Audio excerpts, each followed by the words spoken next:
don't have to be good at anything except being you to write your book and your story, or a book or a story. So in reference to me being an entrepreneur and what I learned that I am an overcomer, just period. Anything that life throws your way, you can overcome.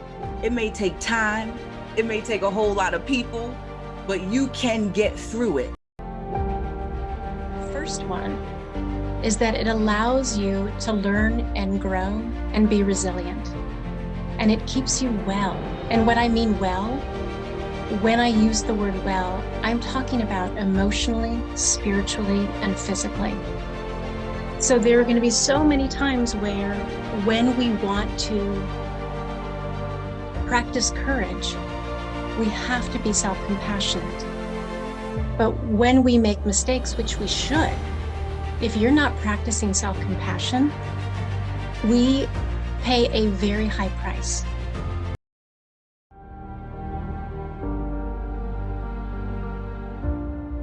When you're an educator, you have to gain a lot of skills, and they're all transferable. And I always say at the end of the day, I am a teacher. That's who I am. It's part of my core. I talk in my book about the JCC, your jam, your craft, and your calling. So my craft has always been teaching. It's always been leading people, leading children, leading adults.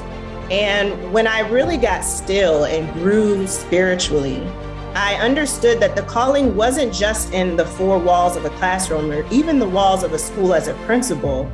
The whisper was, you're here to teach the masses.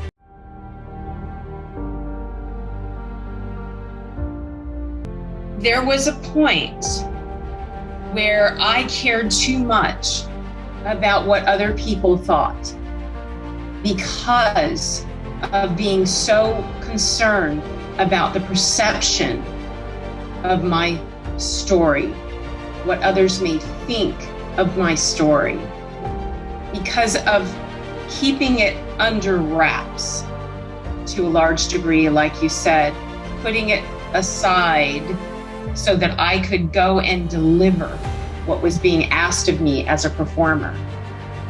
It was informing who I was, and it was definitely part of why I was attractive to people, because there was the interest, who is this person, and all this energy. It's part of who I am. But I wasn't completely in honor of it being a part of who I am.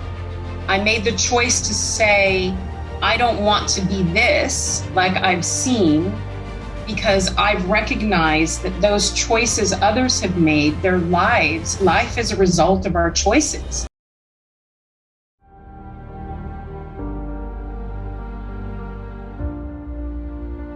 Now that they have defunded the cop and everything, the black people gone crazy. Which one concern you the most?